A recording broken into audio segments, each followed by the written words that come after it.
Arham academy के इस YouTube channel पे आपका स्वागत है। आज बात बिहार लोक सेवा आयोग के द्वारा बिहार के हाई स्कूल में प्रधानाध्यापक की बहाली के लिए जारी नोटिफिकेशन की। नोटिफिकेशन के मुताबिक फॉर्म ऑनलाइन करना है और ऑनलाइन करने में बहुत सारी समस्याएं आ रही हैं।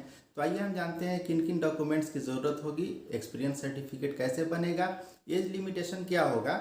तो सबसे पहले ये जान लीजिए कि समय कम है, 5 से 28 मार्च के बीच का समय मिला है। बीच में होली का त्यौहार भी है और सारे डॉक्यूमेंट तैयार करने में समय भी लगता है, इसलिए फटाफट शुरू कर दीजिए। जाइए साइबर कैफ़े या अपने खुद के नेट अगर संचालित करते हो तो उससे रजिस्ट्रेशन कीजिए। रजिस्ट्रेशन करने के लिए जब बीपीएससी के वेबसाइट पे जाएंगे तो बीपीएससी अपने वेबसाइट से फॉर्म भरने की अनुमति नहीं देता है।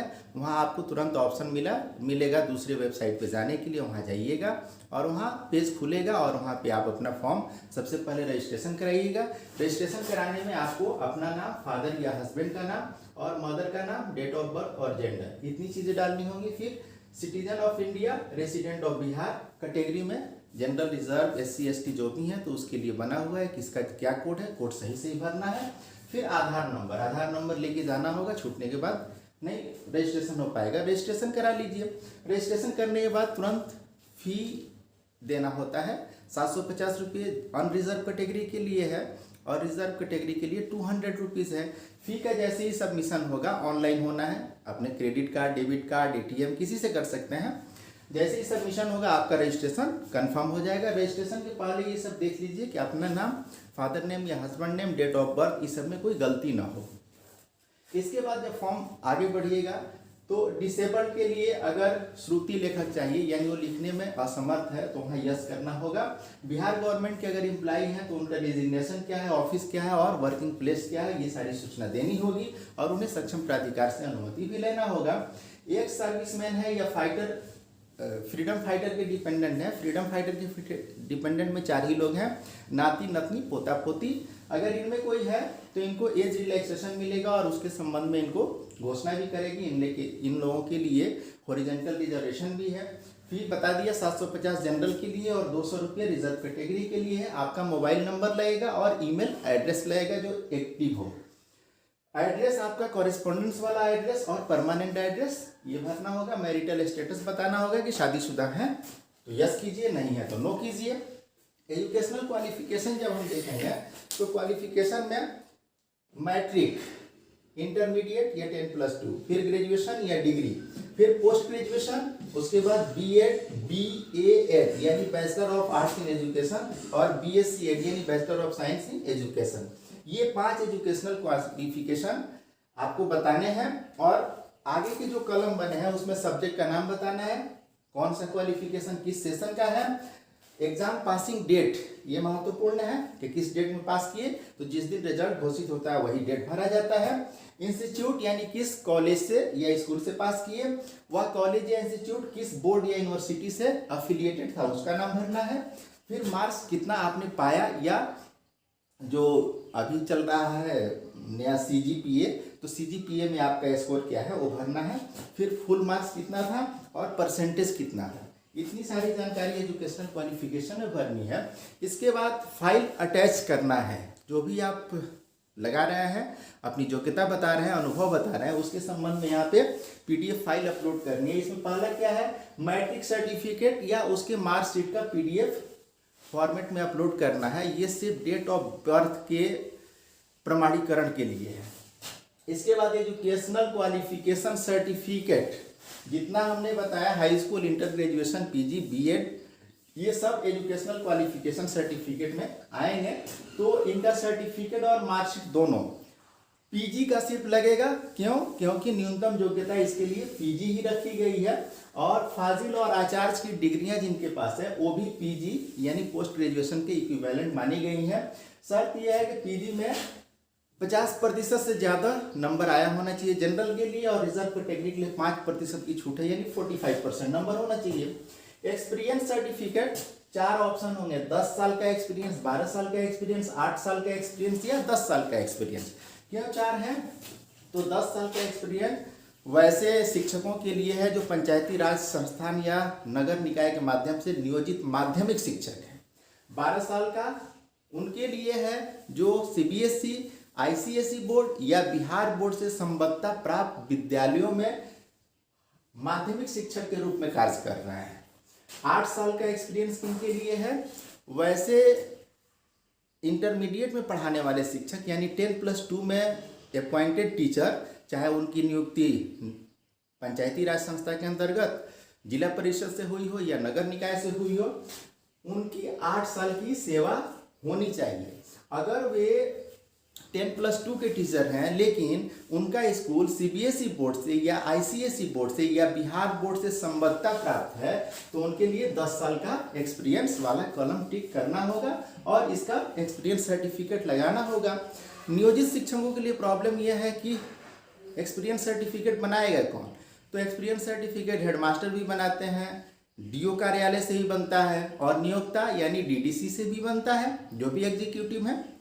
लेकिन सही क्या है? तो सही का निर्णय संभव इसलिए नहीं हो पा रहा है क्योंकि विज्ञापन में ये उल्लेख नहीं किया गया है कि किसके द्वारा जारी, बस सक्षम प्राधिकार लिख दिया गया।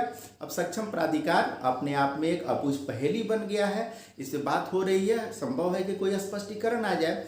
अगर नहीं आता है तो मुझे लगता है कि अनावश्यक दिमाग लगाना नहीं चाहिए। हेडमास्टर से बनवा लेना भी ठीक है उनके लिए जो एक ही विद्यालय में शुरू से कार्यरत हैं, लेकिन अगर उनका विद्यालय एक से दूसरा चला गया, ट्रांसफ़र हो गया या एक जगह सर्विस छोड़ के दूसरी जगह ज्वाइन कर लिए तो उनका तो हेडमास्टर देंगे नहीं शुरू से अंत तक का। तो उनके लिए क्या ऑप्शन है कि वो अपने दोनों स्कूल के हेडमास्टर से लिखवा लें और उसको ले जाकर के डीओ ऑफिस को पुटअप करें और डीओ ऑफिस से अपना ले लें। अगर डीओ ऑफिस नहीं देता है, नियोजन इकाई सेम है, तो फिर नियोजन इकाई के एग्जीक्यूटिव से भी लिया जा सकता है एक्सपीरियंस सर्टिफिकेट। इसके बाद कास्ट सर्टिफिकेट SC ST के कैटेगरी है तो उनका लगेगा, डोमिसाइल सर्टिफिकेट भी SC ST के कैटेगरी का लगेगा, सब PDF फॉर्म में जाएगा। और BC और EBC कैटेगरी के कैंडिडेट के लिए नॉन क्रीमी लेयर का सर्टिफिकेट लगवाना होगा। अगर EWS है यानी इकोनॉमिकली वीकर सेक्शन के कैंडिडेट हैं तो उनको भी इनकम एंड असेट सर्टिफिकेट लगवाना होगा जो CO के स्तर से जारी होता है ब्लॉक लेवल पे। और मार्क ऑफ आइडेंटिफिकेशन यानी आपके चेहरे पे कोई ऐसा निशान हो जिससे आपको पहचाना जा सके वो बताना है। एनी अदर इन्फॉर्मेशन अगर आपको कुछ लगता है कि और भी कोई जानकारी साझा की जानी चाहिए तो भर सकते हैं। एग्जाम की डिटेल 750 जनरल के लिए और 200 रुपया रिजर्व कैटेगरी के लिए, उसके संबंध में यहाँ डिटेल आ जाएगा। अब असल चीज एक्सपीरियंस वाला कॉलम है, यहाँ से कुछ मजेदार बातें समझ में आ रही हैं इसलिए मैं इसको फोकस कर रहा हूँ। टाइप ऑफ एक्सपीरियंस 4 तरह का पहले ही बताया, 10 साल, 12 साल, 8 साल, 10 साल। 10 साल माध्यमिक शिक्षक नियोजित है तो उसके लिए, 12 साल माध्यमिक शिक्षक अगर CBSE या ICSE बोर्ड या बिहार बोर्ड से संबद्धता प्राप्त स्कूल का है उसके लिए, 8 साल +2 शिक्षक अगर नियोजित है तब, और 10 साल नियोजित शिक्षक अगर +2 का है लेकिन ICSE CBSE बोर्ड से संबद्धता प्राप्त विद्यालय में कार्यरत है तो उसके लिए। अब यहाँ कह रहा है वर्क एक्सपीरियंस, सीरियल नंबर दिया है 1 to 10, पोस्ट उसका नाम लिखिए, नेम ऑफ द डिपार्टमेंट, किस डिपार्टमेंट में थे, मतलब सिर्फ शिक्षा विभाग नहीं अन्य विभाग के कर्मी भी इसमें अपना भर सकते हैं। दूसरा पीरियड ऑफ वर्क, कब से कब तक काम किए, फ्रॉम टू, जैसे मान लीजिए मैं 7 साल हाई स्कूल में काम किया तो वहां भरूंगा 28 फरवरी 7 से 16 फरवरी 14 तक। फिर यहाँ लिखूंगा कब तक, तो 14 फरवरी 16 तक। उसके बाद फिर +2 में काम कर रहा हूं तो यहाँ लिखूंगा 16 फरवरी 14 से अभी तक। तो ये डेट बहुत महत्वपूर्ण है। इसके आगे कॉलम है टेन्योर ऑफ वर्किंग एक्सपीरियंस, तो आपका जो वर्क एक्सपीरियंस है ये दोनों को जोड़ देना है और फिर यहाँ total tenure of work experience यानी कुल कार्य अवधि कितनी है। ये एक बहुत अच्छी बात लगी मुझे कि ये कॉलम में सभी सेवाओं को जोड़ने का ऑप्शन है, यानी BPSC सारी सेवाओं को, चाहे पहले आप दूसरे नियोजन इकाई में थे अब दूसरे नियोजन इकाई में आ गए हैं तो भी आप दोनों सेवाओं को यहाँ पे जोड़ सकते हैं। और हमारी स्व घोषणा के आधार पे ही बिहार लोक सेवा आयोग बहाली करेगा, वह किसी डॉक्यूमेंट्स की जांच नहीं करेगा, डॉक्यूमेंट्स की जांच बिहार सरकार के स्तर पे की जाएगी।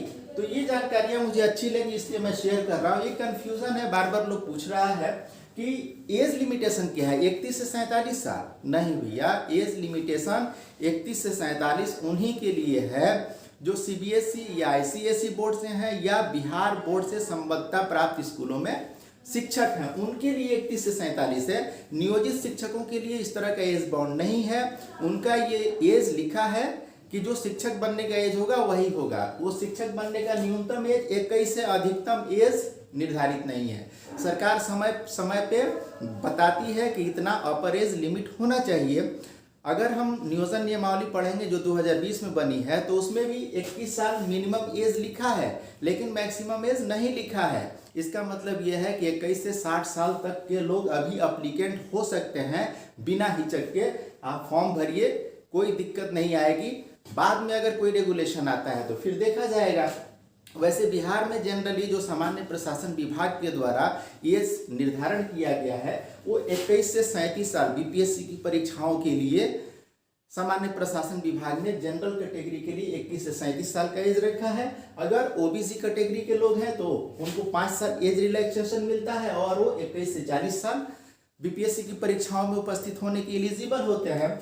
और एससी एसटी के लोग अगर हैं तो 42 साल की उम्र तक, यानी 21 से 42 साल की उम्र तक एससी एसटी के लोग अपीयर हो सकते हैं। ये बिहार सरकार सामान्य प्रशासन विभाग का नियम है। बिहार सरकार का ये भी नियम है कि सरकारी कर्मी 3 साल की सेवा के बाद उच्च सेवा में जाता है या दूसरी सेवा में जाता है तो उसे पूर्व की सेवा अवधि के आधार पर 5 साल का एज रिलैक्सेशन का लाभ दिया जाएगा। इस प्रधानाध्यापक के लिए जो जारी निर्देशिका है उसमें भी कहा गया है कि सरकारी कर्मी के लिए 5 साल का एज रिलैक्सेशन मिलेगा।